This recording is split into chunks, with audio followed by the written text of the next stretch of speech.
안녕하세요. 개인 투자자분들의 멘토 프로페서 킹입니다. 8월 27일 기술적 분석의 좋은 모닝 브리핑 출발해 보도록 하겠습니다. 자, 일단 미국 시장 같은 경우에 좀 밀려 내리는 그런 모습을 보여주고 있죠.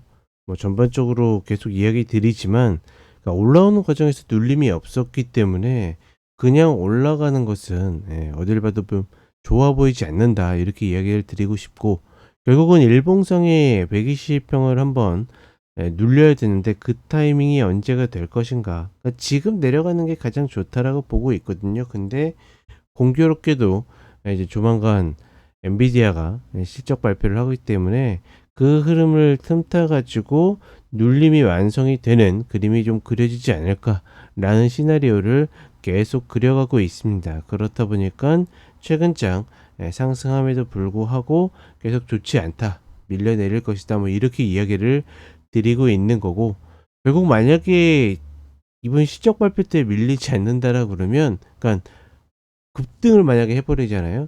그러면 결국 밑에 이제 눌려야 될 자리들을 남겨놓고 가는 거기 때문에 올라가도 그렇게 편안한 상승은 되기 어려울 것이다, 이렇게 판단을 하고 있습니다. 그러니 제가 봤을 때는 지금 구간에서 타이밍상 한번 눌려주는 것이 여러 가지를 생각했을 때 가장 좋지 않을까, 이렇게 판단을 하고 있고, 한국 시장 같은 경우에는 계속 이야기 드리지만 그러니까 자체적으로 좋아가지고 상승하는 흐름들이 아니기 때문에 계속 갭상승이 나오게 되면 음봉을 만드는 케이스들이 많고, 혹여나 올라간다 하더라도 힘있게 양봉을 뽑아내는 경우들이 극히 드물다, 이렇게 이야기를 드릴 수 있고, 그다음에 결국은 120평을 자체적으로 넘어가긴 무리이기 때문에 지금 구간에서 홀딩은 할 수 있죠. 왜냐면 미국 시장이 여기서 쭉쭉 뻗어갈 수 있으니까, 그거는 알 수 있는 건 아니기 때문에 홀딩은 가능하지만 신규만은 지금 자리에서 그렇게 무리할 필요는 없다, 이런 관점들 계속 유지하고 있고, 결국은 개인 투자자분들 입장에서 지금 자리에서 매수를 고민한다라 그러면 코스닥 그리고 그 안에서 중소형주를 중심으로 접근하는 것이 가장 효율적이라고 보고 있습니다. 그러니까 효율적이라는 것은 무조건 상승한다라는 개념이 아닙니다. 내가 컷이 나가더라도 상승의 어떤 폭이 더 클 수 있기 때문에 그래서 효율적이다라고 이야기를 드리는 거고, 다만 말은 쉽지만 전반적으로 그렇게 녹록한 장, 쉬운 장은 아니다. 결국은 내가 노리는 종목들 계속 노려가면서 잘해주면 하고, 아니면 만다라는 가벼운 생각이 가장 좋지 않을까, 이렇게 판단을 해보겠습니다. 자, 그럼 간단하게 차트 보도록 하겠습니다.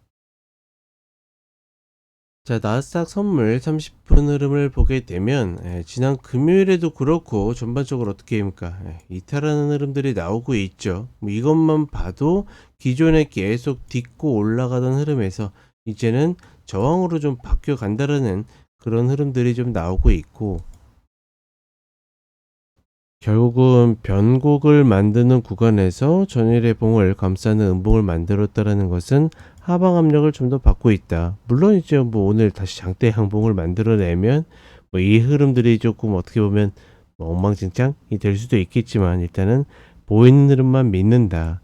기본적으로 이 구간을 한번 눌려야 되는데 과연 이번 타이밍에 눌릴지 아니면 다시 올라갔다가 나중에 눌릴지, 이 타이밍 싸움이라고 보고 있는데, 여러 가지 면을 봤을 때는 이번에 눌리는 것이 가장 유리하지 않을까라고 보고 있습니다. 결국은 눌림 없이 이 리바운드가 나왔었던 흐름의 훅폭풍이 만들어져야지 기술적으로 완성이 된다, 이렇게 인지하시면 될 것 같고, 그리고 우리 시장으로 오게 되면 결국은 120평을, 그쵸? 지금 계속 비슷한 자리에서 맴돌고 있는데 이 자리를 넘지 못한다라는 것은 상당히 무거운 것이고, 다만 그렇다라고 해서 막 밑으로 계속 밀리는 것도 아니고 좀 어정쩡한 흐름을 만들고 있죠. 굉장히 좁은 폭에서 횡보를 하고 있는데 이 자리에서 매수할 만한 어떤 패턴이나 흐름들은 별로 보이진 않는다. 결국은 우리 시장도 같이 한번 밀렸다가 리바운드라는 것이 조금 더 좀 가벼워질 수 있는 그런 계기가 될 수 있을 거라고 보고 있고, 다만 이렇게 예측이 가능한 코스피에 비해서 코스닥은 거의 지수 자체는 예측 불가의 영역이다. 다만 종목들의 어떤 편차, 즉 지수에 비해서 하락하는 종목과 상승하는 종목들의 편차들이 크기 때문에 걔네들을 그냥 내가 노리는 종목들 컷을 가지고 노리는 것 자체는 그렇게 어렵지는 않아 보인다. 이렇게 정리를 하도록 하겠습니다. 자, 이렇게 이야기 드렸고 저는 런치박스 때 다시 찾아뵙도록 하겠습니다.